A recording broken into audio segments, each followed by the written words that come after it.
hiya, pal! Yo, what is up there, guys? Otherwise, back again with some more Kingdom Hearts 3 news and information. That's what we're going to be talking about right here, right now. So, let's get right to it. Alright, so we have a few words from Nomura himself. Alright, let's go ahead and read.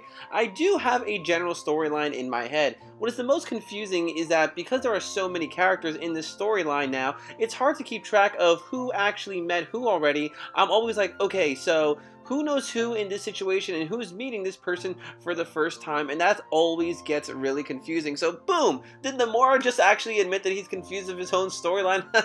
Well, let's just say, I mean, there are a lot of plot holes, this and that, and a lot of characters, so you know, I would understand needing a little refresher here and there because there are a lot of characters in this game. And especially I love the part when he says, like, you know, who's met who and who hasn't met who yet. If you actually go ahead and think about it, a lot of the characters in the Kingdom Hearts series haven't actually met each other, and some of them that have met each other haven't seen them for a real long time. A perfect example would be, of course, Kairi met Aqua, but that was like 10 years ago in Birth by Sleep, and them meeting now, whoa, it's going to be a huge change in perspective and everything. It's pretty insane when you go ahead and think about some of the characters who have met and haven't met, and some of them are actually even kind of awkward, like we know Sora, actually no, has Sora even met Ienzo? No, right? I don't think so. Wasn't Riku the one that beat him up?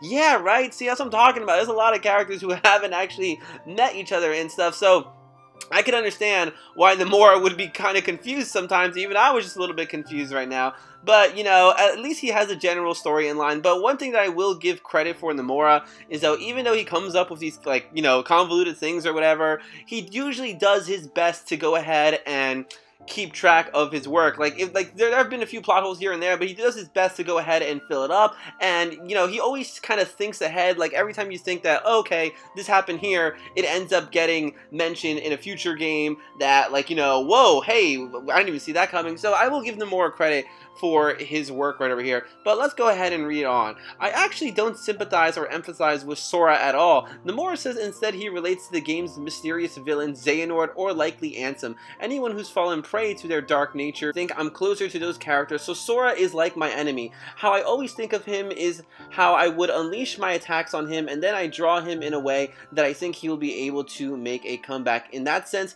I really think that Sora is just like an opposite personality character to who I am. Damn, Nomura, what the heck? Calm down, bro. Don't be blaming all your anger and frustration on Sora. This could explain a lot why in Kingdom Hearts Dream Drop Distance, Sora got slapped in the face. Like, yo, he was seconds away to becoming a vessel for Master Xehanort. So it's really funny how, I mean, that's a pretty interesting way to go ahead and think about it too. Like, okay, how can I hurt this character so much, but yet how can he go ahead and save the day? So that's a real funny way for Nomura to go ahead and think about that. I mean, I really find it interesting because I feel as though, like, you know, years back he would have been like, oh yeah, I love Sora, he's like the kid I never had or whatever. But you gotta remember, that was like Kingdom Hearts 1, and this has been like, what, 15 years now? So obviously time has passed. And Nomura, you know, he is a writer himself, so I feel as though a lot of his personal life experience could afflict, you know, the way he writes things out. You know, not everything has been rainbow and sunshines for Nomura. He's had a lot of work. I think he got kicked off like the Final Fantasy something. I don't remember what it was.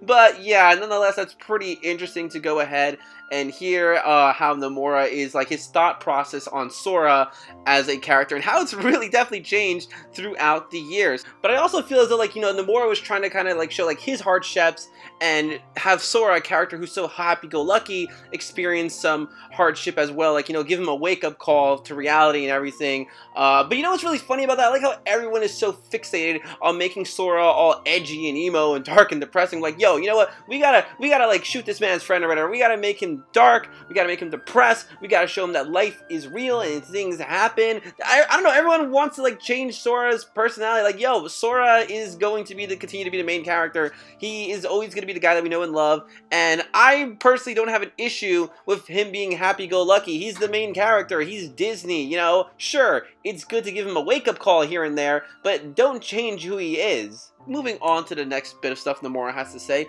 the fan expectations and excitement towards Kingdom Hearts 3 was much more than I had expected. I actually did feel a little pressurized for the first time pretty much in my life, but the best way to get rid of feeling pressurized is to just have confidence in yourself that you're making it as good. Right now, he says he feels pretty good about where the game is headed. I really have confidence in Kingdom Hearts 3. That is a good game. I was really able to get rid of that pressure that I was feeling. So, wow, yeah, a lot of interesting stuff from Nomura. It's nice to go ahead and see, you know, what's going on behind this man's back. I feel as though that he's only getting a lot of pressure only because these people have not been paying attention to all the other games. Everyone's like, oh, I've been waiting 10 years for Kingdom Hearts 3. No, you haven't. You've only been waiting 5 years because it got announced like in 2013. Well, wait, now isn't it going to be 6 years because of 2019? Oh, well, whatever. I'm just saying I feel as though it's mainly because a lot of people have just not taken all the other titles seriously. Had they been doing that from the beginning, they probably wouldn't have been so, like, anxious about, like, oh, come on, I played 2. Where is 3? Can't they count to 3? What is this 2.8 nonsense? You know what I'm saying? But, I mean, you know, it is what it is. I feel as though sometimes pressure isn't always a bad thing. It really gets your mind going and like, okay, let's do this, let's do that. It gets your mind focused and set on what needs to be done. So, guys, that is basically it for this video. A little insight on Nomura, how he feels, the way he looks at things. So, guys, what I want to know in the comment section below is, you know, what do you think of Nomura's thoughts? And, guys, if you like this video, make sure to give it a big thumbs up, as that really helps me out. And if you aren't following me on Twitter, make sure you do. It's the same thing as my YouTube channel, which is Ed the Wiz. So until next time, guys, I'm going to go ahead and say, bye, pal. We'll see ya real soon.